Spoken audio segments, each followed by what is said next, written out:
Mais uma vez eu quero desejar a você uma boa noite. Que a graça de Jesus esteja ardendo sobre você e em você. Pela manhã nós tivemos um tempo especial. Nós falamos sobre Mateus 15, uma mãe prostrada aos pés de Jesus que alcançou o favor divino. Falamos sobre o desejo da mãe de ver a sua filha curada. E eu queria nessa noite dividir com você o texto de João, capítulo 2, falando sobre uma casa em festa. Hoje é dia das mães, e por certo, dentro das limitações, existiram algumas festas, não é verdade?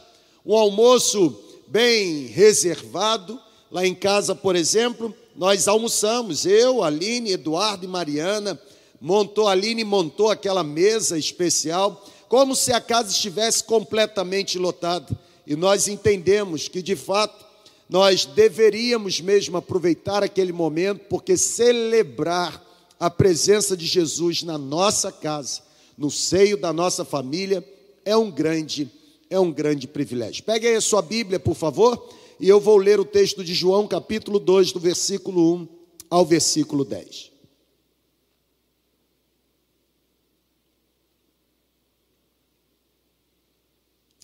Diz assim o texto: 3 dias depois, houve um casamento em Caná da Galileia, e ali estava a mãe de Jesus.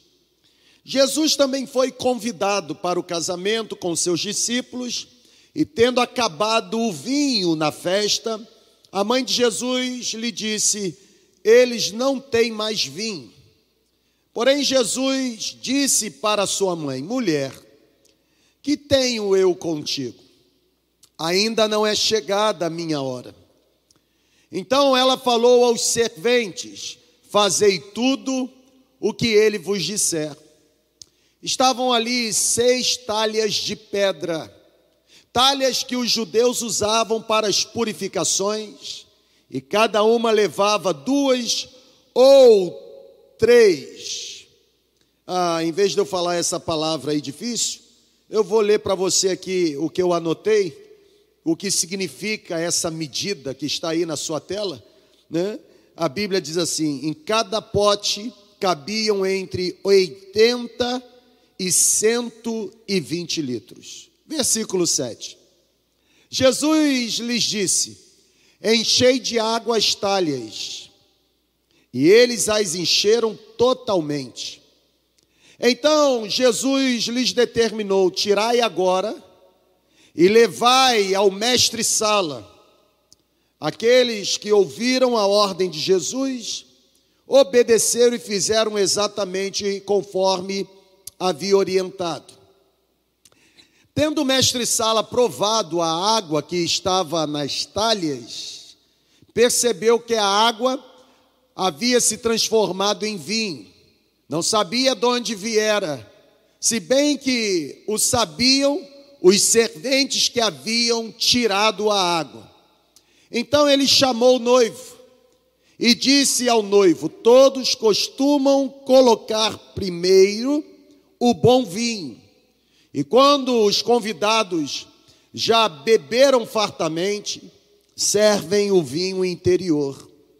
Tu, porém, guardaste o bom vinho até agora.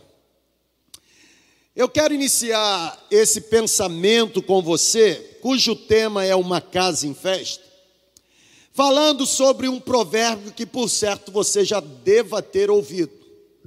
Será que você nunca falou, ou será que você nunca ouviu alguém dizendo coisa do tipo: tudo que é bom dura pouco? Ou alegria de pobre dura muito pouco. Eu me lembrei dessa frase. Essa frase era muito utilizada. Era uma frase em que denotava algo que estava muito bom e que abruptamente era interrompido. E aí alguém, num romponte, dizia: alegria de pobre dura pouco. Quando eu olho para esse cenário, o cenário em Caná da Galileia, o cenário de João 2, eu percebo algo muito semelhante ao cenário que nós vivemos hoje. Por quê, irmãos?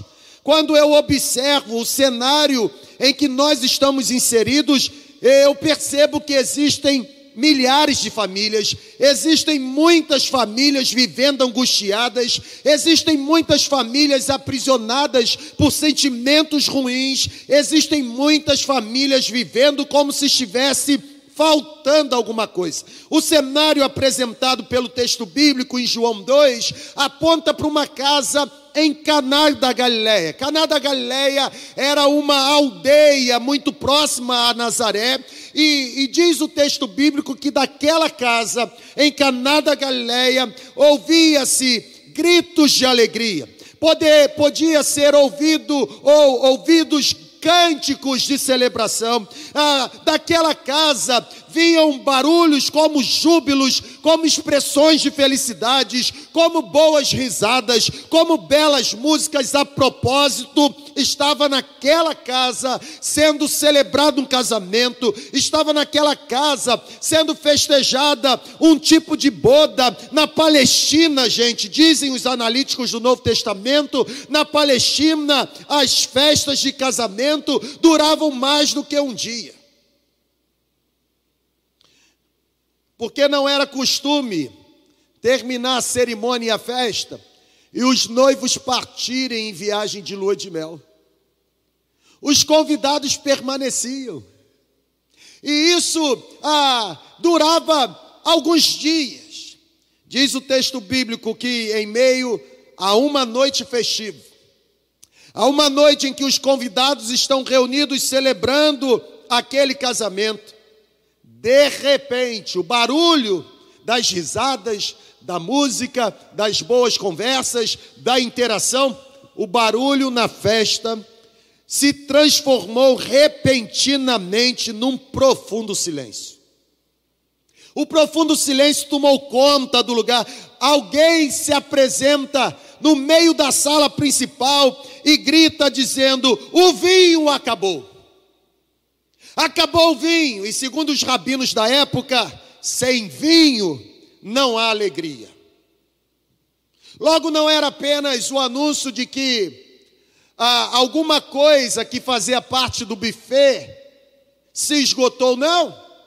Quando alguém se apresenta e diz: o vinho acabou, a cultura dizia: acabou o vinho, acabou o motivo de celebração. Acabou o vinho, acabou o motivo da festa. Sem vinho não há alegria. Eu acredito que se isso acontecesse nos dias de hoje, se isso acontecesse em uma das festas que nós frequentamos, uns ficariam desconcertados, não é verdade? Outros, porém, questionariam dizendo: será que convidaram gente demais? Será que eles não deveriam ter preparado uma quantidade maior? Olha, eu sempre disse, é melhor sobrar do que faltar.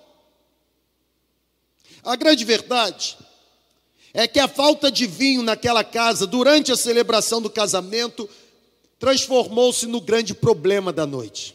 Sabe, meus irmãos, quando eu leio esse texto, e a partir de uma análise crítica, eu percebo que no contexto das festas e celebrações, o vinho tinha essa representatividade de alegria, o vinho tinha essa conotação de júbilo.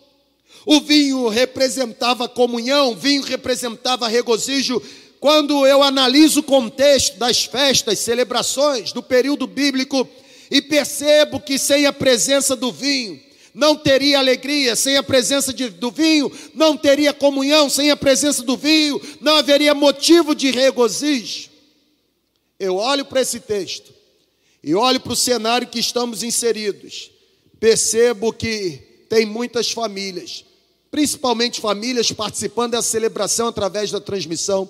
Tem muitas famílias que, a exemplo da casa em Caná da Galileia, famílias que não encontram mais motivo para festejar. Eu quero trazer 3 lições preciosas para você. Se você está numa família que não encontra mais motivo para se alegrar, para dar boas risadas, para desfrutar de comunhão, para de alguma forma manifestar um cenário de regozijo, eu quero trazer 3 lições preciosas para você à luz do texto. Em primeiro lugar, aprenda: Uma família pode ficar comprometida quando há ausência do vinho. Vou repetir, calma. Você já está fazendo print para depois pegar esse slide e começar a disparar dizendo assim, o pastor está fazendo uma apologia ao vinho. Calma. Wait a minute, please. Uma família pode ficar comprometida quando há ausência do vinho. Existem casas que vivem perturbadas com esse sentimento de perda.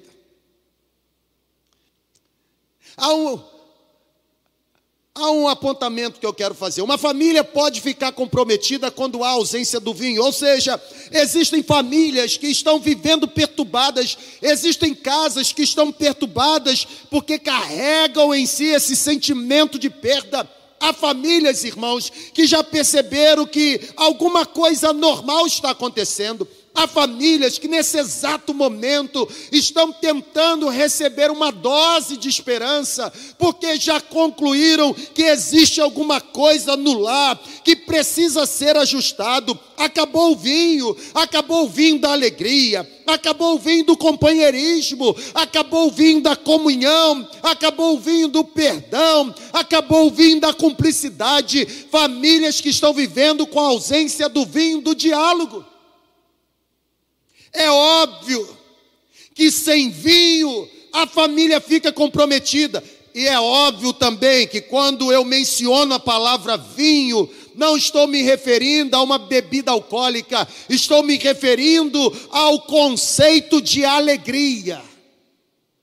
Quando a gente lê o livro da sabedoria, Provérbios, e nós estamos lá às 6h15 da manhã no Bom Dia Espírito Santo, tendo uma dose de provérbios, Salomão diz assim: aquele que entrega para Deus e não retém, recebe a bênção de Deus e os seus barris transbordarão de vinho. Ou seja, não faltará dose de alegria na vida. É óbvio que sem vinho, a família está comprometida. É óbvio que quando eu falo da palavra vinho, eu estou utilizando vinho como sinônimo de alegria. Quantas famílias hoje vivendo em completo desespero? Quantas famílias hoje afundadas em profunda ruína? Quantas famílias não conseguem mais desfrutar de pelo menos um dia de paz?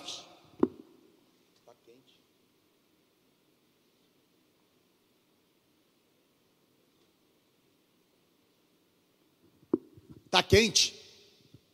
Quantas famílias afundadas num processo de declínio espiritual. Irmão, nós precisamos hoje, nesse exato momento, nós precisamos ter um derramar da alegria do céu na nossa casa. Aleluia! Você que está sentado, participando dessa celebração, aprenda. Quando há ausência do vinho, a família fica comprometida. Existe uma boa notícia para mim e para você. No estoque de Deus, há alegria em abundância para ser derramada sobre nós nessa noite. Sabe? É uma alegria que a presença de Deus proporciona, irmão. A alegria que a presença de Jesus proporciona é uma alegria diferente. A alegria concedida por Jesus é uma alegria que não se rende à dor. A alegria concedida por Jesus é uma alegria que não se impressiona com os cenários adversos. A alegria que Jesus produz é uma alegria que ignora as adversidades. A alegria concedida pela presença de Jesus é uma alegria que não pode ser obscurecida ou sufocada pelas circunstâncias da vida. Irmão, a alegria que Jesus dá é uma alegria que vem do céu, e a alegria que vem do céu não pode ser diminuída pelos acontecimentos dessa história. Sabe? A alegria na família é possível permitir aos membros da casa terem paz num cenário de desgraça. Uma família que se alegra é uma família que desfruta da paz de Jesus. Uma família sem alegria concedida pela presença de Jesus é uma família comprometida. Aquela casa em Caná da Galileia teve a sua festa comprometida, porque a alegria faltou, porque o diálogo faltou, porque a comunhão faltou, porque o companheirismo faltou. Eu quero olhar para você por meio dessa transmissão e dizer para você o seguinte: há possibilidade de em Jesus, a sua família, nessa noite, receber uma dose abundante da alegria que vem do céu. Mas existe uma segunda lição. E a segunda lição que eu compartilho é exatamente esta. Eu queria que você recebesse isso com amor. Ao olhar para o texto, eu percebo que é mais cômodo manter as aparências do que ter que admitir que o vinho acabou. Eu vou repetir. Quando eu olho para esse texto e analiso o texto, eu percebo que seria mais cômodo naquela festa manter as aparências, em vez de confessar o pecado e admitir que acabou o vinho na festa. É mais fácil, irmãos, é mais fácil mantermos a fachada de uma família equilibrada. É mais fácil mantermos a fachada de uma família estável. É mais fácil mantermos a fachada de uma família corada. É mais fácil mantermos a fachada de uma família bem estruturada, mesmo que não haja mais alegria dentro de casa. É como aquelas famílias que quando vão para o local da adoração, embora a gente saiba que não existe local da adoração, mas quando vão para um templo religioso, elas vão de mãos dadas, elas vão com um sorriso nos lábios. É o marido abraçado à sua esposa. São os filhos muito bem educados ao lado dos seus pais. É a paz do Senhor para lá, é a paz do Senhor para cá, é aleluia para lá, é glória a Deus para cá, é pulo para lá, é mistério para cá. Pessoas que conseguem falsear nas atitudes o verdadeiro sentimento que reina em suas casas. Eu vou repetir. É mais fácil e mais cômodo para uma família manter as aparências do que ter que admitir que o vinho acabou. Sabe por que eu digo isso? Porque é preciso muita coragem. É preciso muita vontade para assumir que a alegria foi embora. É preciso muita coragem para levantar os braços no meio da festa e dizer para os convidados: não existe mais vinho na festa, não existe mais alegria dentro do lar. Irmão, é preciso muita coragem para gritar que não existe mais alegria dentro da família. Nós vivemos num tempo midiático. Isso me faz lembrar o francês Régis Debray. E Régis Debray, ele diz que nós sofremos algumas evoluções. Por exemplo, lá no início nós éramos completamente rendidos e dominados por uma tal de logosfera. O que seria a logosfera? Ele diz, nós éramos influenciados pela palavra. A palavra grega logos. Mas o Régis Debray diz que com o passar do tempo, nós transicionamos da logosfera para a grafosfera. E segundo ele, você não precisa concordar com ele, eu estou apenas colocando para você a tese que ele defende. A grafosfera, nós deixamos de ser ludibriados ou influenciados pela palavra e passamos a ser influenciados pela grafia. Agora não era mais o que a gente escutava, era o que estava escrito. Mas o francês diz que hoje nós vivemos a era chamada videoesfera.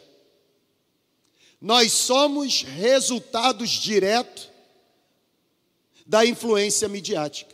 Na verdade, nós somos seres midiáticos. E porque nós somos seres... Irmão, preste muita atenção nisso que o Espírito vai te pegar. Porque nós somos seres midiáticos, nós temos muito problema ou muita dificuldade para admitir a vulnerabilidade que existe na nossa casa. Por quê?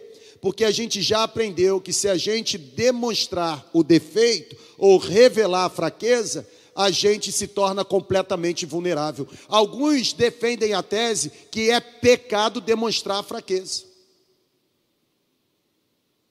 É por isso que hoje existem muitas famílias sofrendo. Por quê? Porque elas insistem em manter a aparência. Elas insistem em cobrir o defeito com um verniz espiritual. Isso a Bíblia chama de hipocrisia.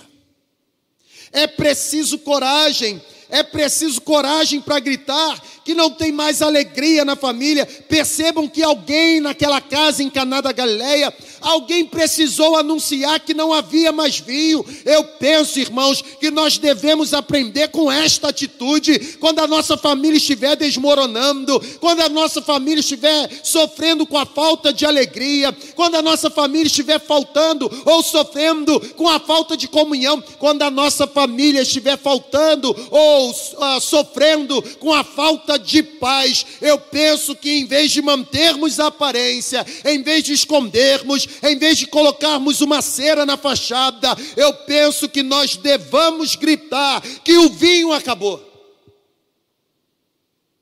Se está faltando alegria, nós precisamos declarar: a alegria cessou. Por quê? Porque se assim fizermos, por certo alguém ouvirá, perceberá o nosso desespero e com certeza será usado por Deus no processo de restauração. Sabe qual é o nosso problema? O nosso problema é que a gente só toca o alarme depois que a muralha está todinha no chão. Irmão, é mais fácil consertar um tijolo que se quebrou numa muralha do que depois reconstruir a muralha toda.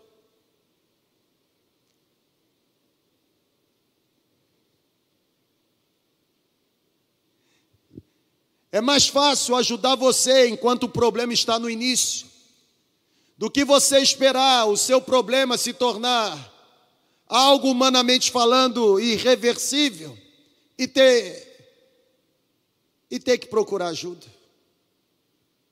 Mas pastor, a minha família sempre foi uma família nota 10. Irmão, você está no céu.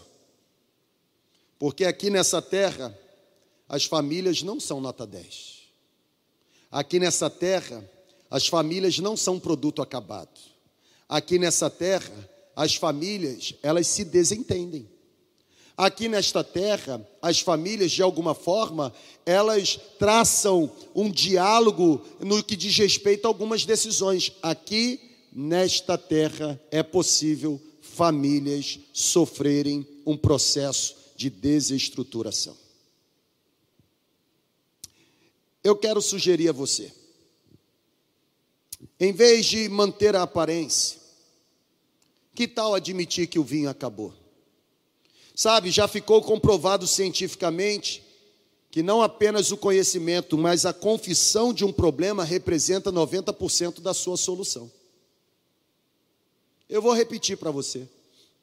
Está comprovado cientificamente que quando eu não apenas conheço, mas eu confesso que tem um problema, eu já encontro 90% da solução. Já viu aquela pessoa que quer ser ajudada? Ou melhor dizendo, que a gente deseja ajudar, mas ela não confessa que precisa ser ajudada? A gente só pode entrar na casa cuja porta está aberta. A gente só pode ajudar as pessoas que de fato declaram que precisam de ajuda. Já está comprovado, se você reconhece que tem um problema e pede ajuda, falta pouquinho para a solução do problema chegar. Você precisa tocar a trombeta. Você precisa pedir ajuda. Mas eu vou oficializar o problema. O seu problema já está oficializado há tempo. Não espere a casa desmoronar como um todo, quando na verdade a gente pode consertar apenas uma parede. Não tente esconder o fato de que o vinho acabou na festa. Não tente esconder o fato de que a alegria não é mais presente na sua rotina familiar. É assumindo o fracasso, irmão. É assumindo o fracasso do relacionamento dentro de casa que Deus prepara o cenário para que aconteça a transformação da água em vinho. É assumindo o fracasso no cenário familiar que Deus prepara o cenário para que o milagre aconteça. Eu tenho que caminhar para o final. Alguém já fez aqui para mim assim, ó, o horário. Vou caminhar. Se eu disse num primeiro lugar que uma família fica comprometida quando há ausência de vinho, minha sugestão para você é você colocar a boca no trombone, óbvio, para a fonte correta e para a pessoa correta, e pedir ajuda para quem de fato pode ajudar a reestruturação da sua casa. Eu termino dizendo para você o seguinte: olhar para o texto de Caná da Galileia é entender que nós devemos acreditar no milagre. O milagre, irmãos, é real. O milagre é real. Nós devemos acreditar. É possível.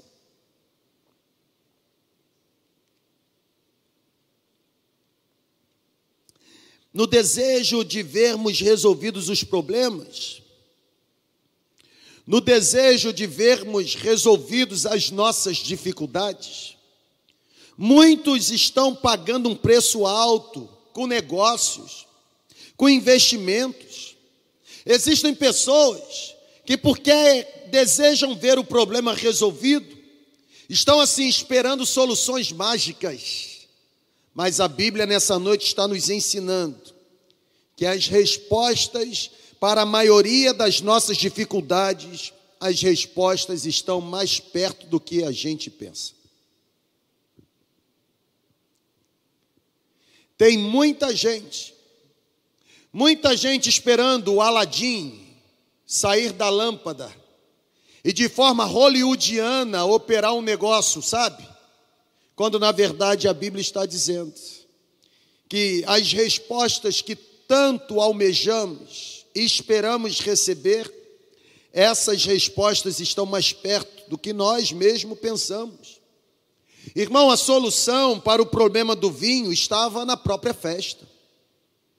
A solução para o problema do vinho não estava numa adega importante, numa igreja importante, num irmão da oração forte. Não. O problema para a falta da alegria na casa, a solução estava dentro da própria casa, não estava fora. Sabe, irmãos, às vezes o único trabalho que nós temos, sabe qual é? É reunir as talhas que existem dentro da nossa casa e começar a encher essas talhas com fé, esperando que de fato o milagre possa acontecer. Eu vou repetir para você, olha para cá, presta atenção. Eu estou afirmando para você que o problema da falta de alegria naquela casa, o problema podia ser resolvido não com algo que estava fora, mas com algo que estava dentro. A Bíblia diz que Jesus ordenou que os serventes pegassem as talhas que eram usadas para purificação. Sabe o que significa isso? Que eram potes que abrigavam grande quantidade de água que era destinada para que os convidados, quando chegassem, pudessem lavar os pés. E também antes das refeições pudessem fazer a asepsia das mãos. E Jesus diz: comecem a encher as 6 talhas. Encham as talhas com muitas águas. Irmãos, aprendam, nós não fazemos o milagre. Aliás, nós não somos o milagre.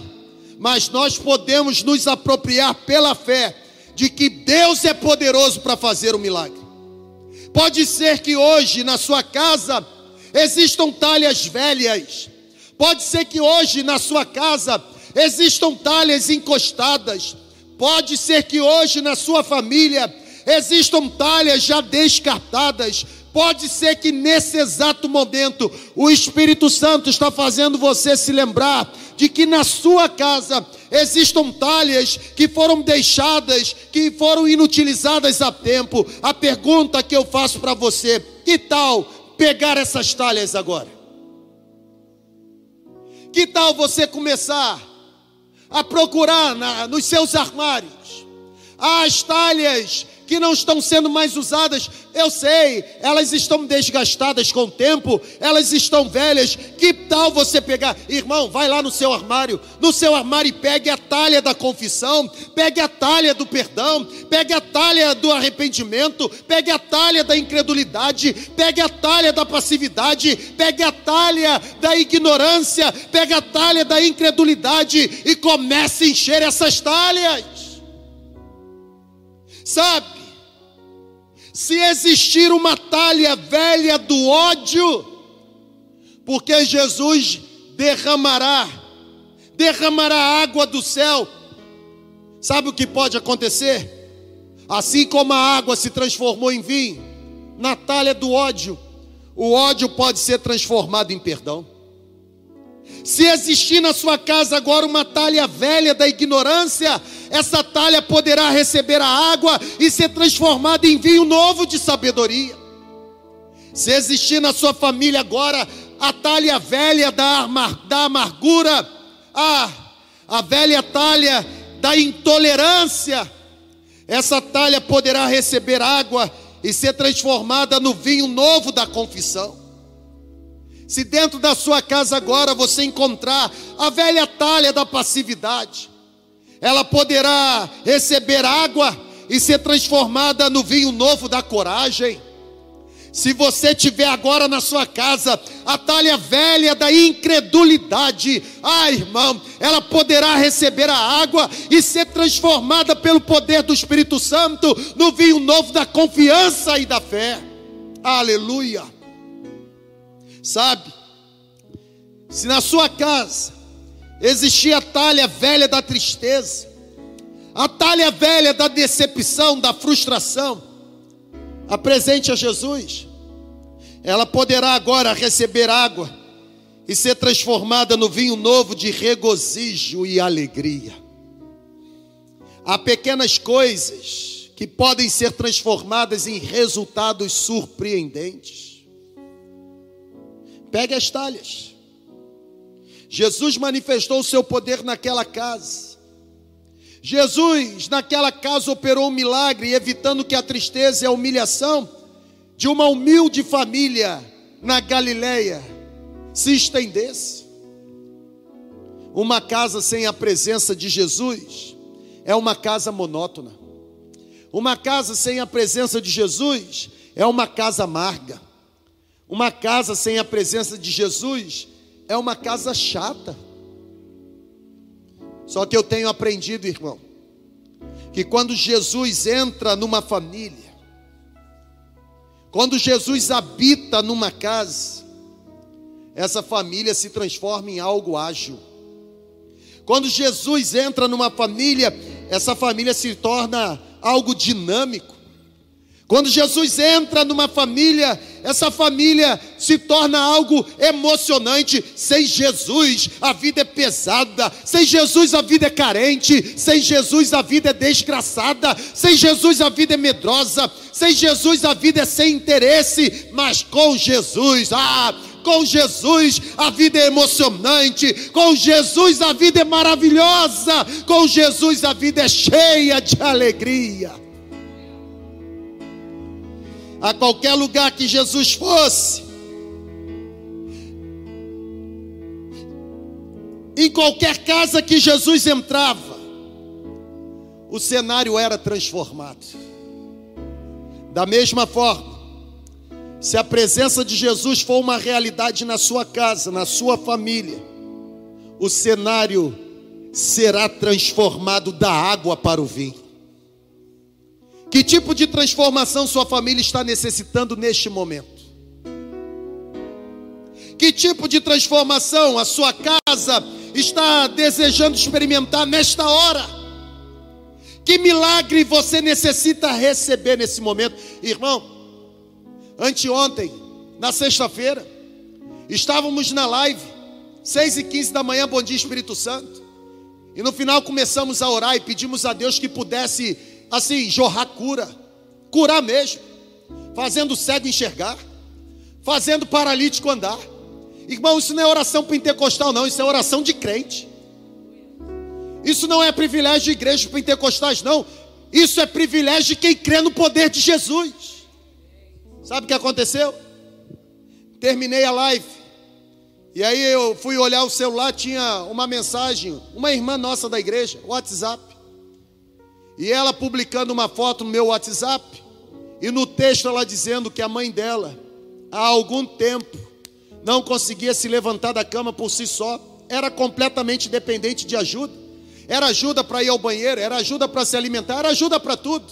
Quando terminou a live, essa nossa irmã olhou para trás. Quem é que estava em pé atrás dela? A mãe dela. E ela perguntou: quem foi que te ajudou, mãe, a se levantar? Ah, sabe quem foi? O carpinteiro de Nazaré. Sabe qual foi a mão que ajudou a levantar? As mesmas mãos que estão acariciando o seu rosto nessa hora. Eu consigo senti-lo aqui. Eu consigo perceber a presença dele aqui. Ele é real. Que tipo de milagre você está precisando? Faça como a mãe de Jesus. Irmão, eu estou pegando fogo. Faça como a mãe de Jesus. Corra até Jesus e diga para ele a sua necessidade. Sabe, Maria sabia que podia confiar em Jesus até mesmo sem entender. Na verdade, Maria não sabia o que Jesus faria, mas ela estava completamente segura de que Jesus iria fazer o que era correto e o que era necessário. Sabe como eu quero terminar? Sabe como eu quero terminar o meu compartilhamento com você nessa noite? Jesus tem a dose exata para devolver a alegria à sua jornada familiar. A pergunta é: você deseja receber? Que tipo de milagre precisa acontecer na sua casa? Apresente agora as talhas velhas. Apresente as talhas velhas. Apresente as talhas velhas. Deixa eu voltar, senão atrapalho a transmissão. Apresente as talhas velhas. Diga para Jesus: olha, acabou o vinho, acabou a alegria, acabou a esperança, acabou a confiança, acabou a paz, acabou o diálogo. Apresente para Ele. Sabe o que vai acontecer? Ele vai liberar uma ordem. E a ordem que Ele vai liberar é: coloque água. Não, mas eu preciso de vinho. Não, coloque água. Mas eu quero é vinho, eu quero alegria. Coloque água. Irmão, não tente ensinar Jesus a ser Jesus. Não se meta no processo. Apenas entregue. Aqui estão as talhas velhas. Se você entregar, você vai perceber que da água que foi derramado, você ao beber, você perceberá que tem gosto de alegria, que tem gosto de paz, que tem gosto de esperança. Eu continuo crendo que o Jesus que operou o milagre em Caná da Galileia é o mesmo que está operando milagre nessa noite. Ele quer restaurar a sua casa, Ele quer restaurar a sua família. Ah, eu quero profetizar mesmo, irmão. Eu quero liberar uma palavra profética sobre a tua casa. Não haverá encantamento algum. A sua família não pertence a Satanás. Se ela está nas mãos de Satanás, pelo poder de Jesus, ela poderá ser arrancada das mãos de Satanás e transportada para o reino da luz do seu amor. Você deseja receber essa alegria? Você deseja receber essa visitação sobrenatural? Enquanto nós estivermos louvando ao Senhor, você precisa levantar a sua voz. E a exemplo do que fizeram lá em Caná da Galileia, você precisa declarar que acabou a alegria, que acabou o vinho na festa. Eu volto a dizer, é mais fácil e mais cômodo manter a aparência. É mais cômodo não falar nada. Mas sabe, é confessando que a gente recebe a cura. Enquanto eu encobri os meus pecados e não os confessei, os meus ossos se secaram. Mas quando eu os confessei, recebi a cura do alto. Abra os seus lábios onde você estiver. Tome a liberdade, se ajoelhe aí na sala. Se ajoelhe aí onde você estiver. Se ajoelhe agora, irmão, tem um poder sobrenatural agindo em nosso favor. Se ajoelhe e comece a apresentar as talhas velhas que você possui. Apresente para Ele. Está aparecendo aqui para você um código, nós já ensinamos. Você pode acessar com a câmera do seu celular o código e colocar ali no formulário a necessidade que a sua família tem, o milagre que ela precisa. É óbvio que ao recebermos o formulário, alguém vai orar com você pelo telefone. Irmão, deixa eu contar mais uma. Ontem, a minha esposa, a nossa pastora na área do ensino, ela telefonou para uma irmã da igreja, uma irmã que já não estava conseguindo dormir há tempos, alguns dias sem pegar no sono. Sabe qual é a notícia que recebemos hoje? Através do WhatsApp, a nossa irmã desfrutou do sono do justo, ela fechou os olhos, ela dormiu em segurança, porque a paz de Jesus reinou. Receba o que Jesus tem para entregar para você hoje. Receba. Em nome de Jesus.